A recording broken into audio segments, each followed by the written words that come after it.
Comme tous les ans, les amis du verger d'Ablain-Saint-Nazaire ont été informés qu'une semaine de pressé de pommes se tiendrait du 22 au 27 octobre sous le préau de l'école. Chaque adhérent intéressé par cette offre s'est inscrit sur le calendrier et a été autorisé à venir avec un maximum de 100 kg de fruits triés et lavés. Le broyage s'est effectué d'abord dans le broyeur électrique. La pulpe récoltée a ensuite été transportée et pressée dans le pressoir manuel. Le jus ainsi obtenu a été filtré plusieurs fois avant d'être transporté dans le pasteurisateur pour y être pasteurisé et mis en bouteille. Chaque adhérent a pu ainsi repartir avec le jus de ses pommes qu'il pourra garder sans problème jusqu'à la récolte prochaine. Les déchets de la pressée ont été récupérés par les adhérents qui s'étaient munis de poubelles pour un éventuel dépôt dans leur compost. 100 kg de pommes permet en moyenne de remplir 50 litres de jus. Selon les variétés de pommes, le jus peut être plus ou moins abondant. Les enfants du centre aéré d'Année-sous-Lens sont venus, comme les années précédentes, presser leurs pommes de leur verger et ont participé avec le plus grand intérêt aux différentes phases de la production.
Alors après,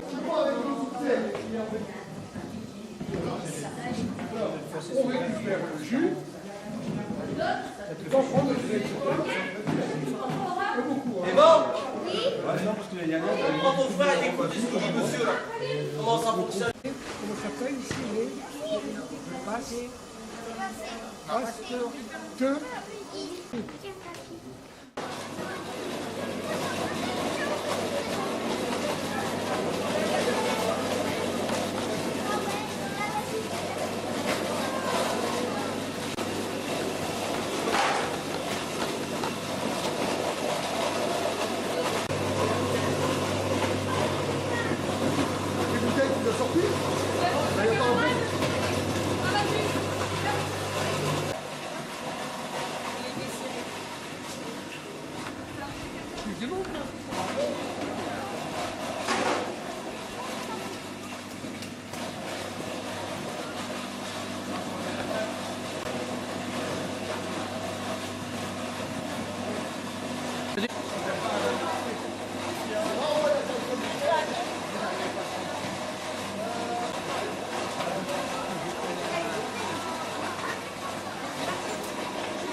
Merci encore pour le bord là, tout ça.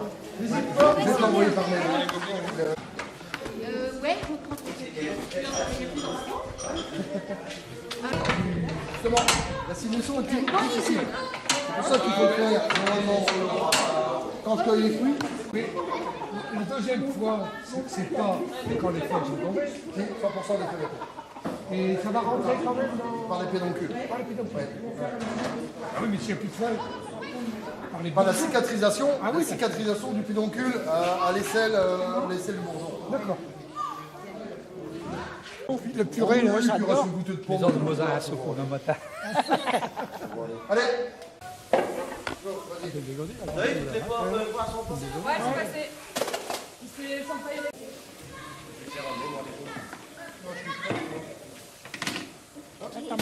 Attention le pied.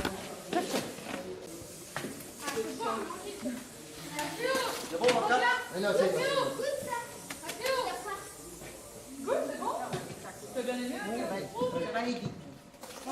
Ici, c'est la pressée des poires. allez, au boulot. On prend les alouettes.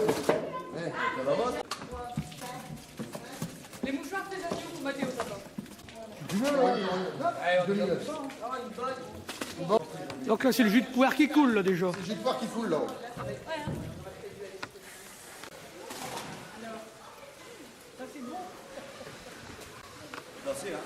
Ah, t'aimes mieux le jus de poire, toi. Encore un, mais. Oui. On va Merci. presser, Alors, c'est En bon? plus, c'est ça, il y a encore des pommes à broyer là derrière, ça qui est les C'est pommes. plus sucré, hein? Ouais, c'est doux, ça. Hein. C'est bon, c'est les gens veulent le mélange à qui les pommes. Il y a 3 sacs de pommes. Vas-y, profite, si bien on paye en sortant. Hein. Oui. C'est trop bon, ça? Hein? C'est bon, ça? Alors, la quantité en poire, c'est pareil qu'en pomme? C'est vrai que c'est une pressée. Ouais. Pour moi, une pomme, c'est 45-55. 100 kilos, vous avez 45 à 55 litres de jus. En poire, vous montez à 55-60. 55-60. Ouais, voire plus.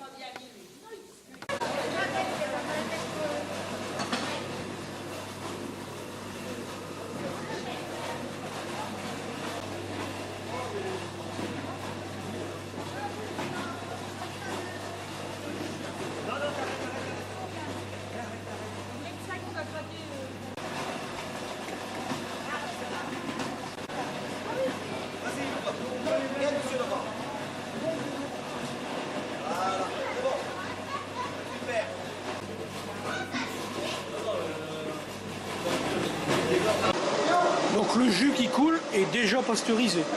Oui, oui, oui. Là, c'est le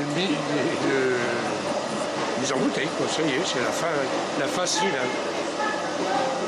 Oui, il faut quelqu'un de solide. Hein. Et là, on a un bon.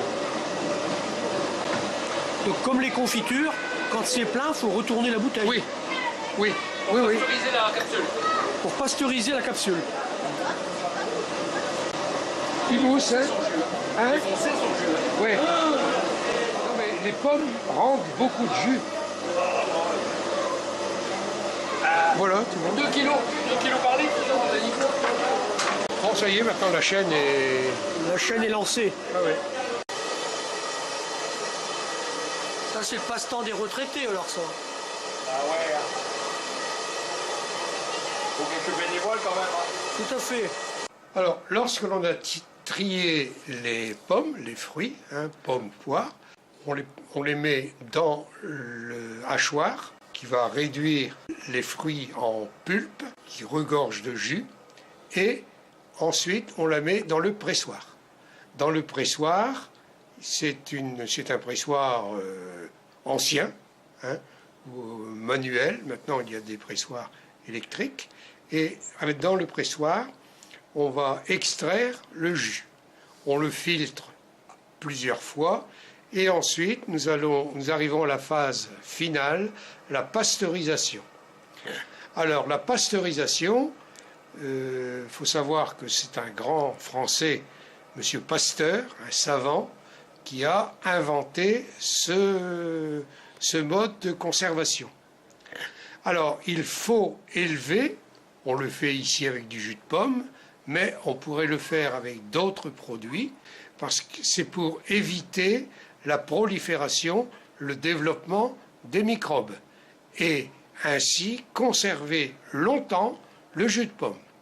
Lorsque le jus de pomme est mis en bouteille, eh bien, on peut le garder 2, même voire 3 ans. Ce travail demande beaucoup de propreté.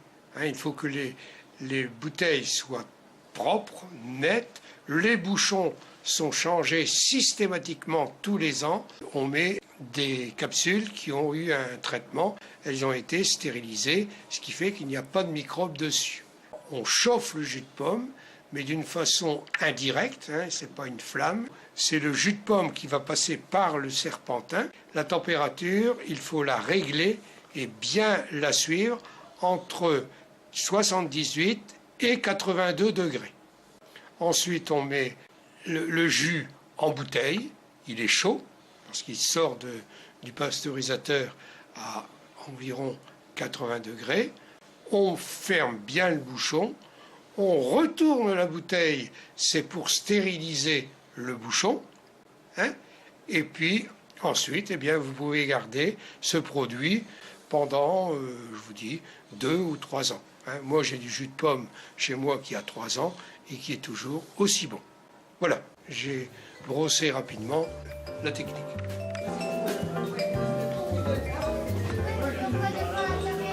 Thank you.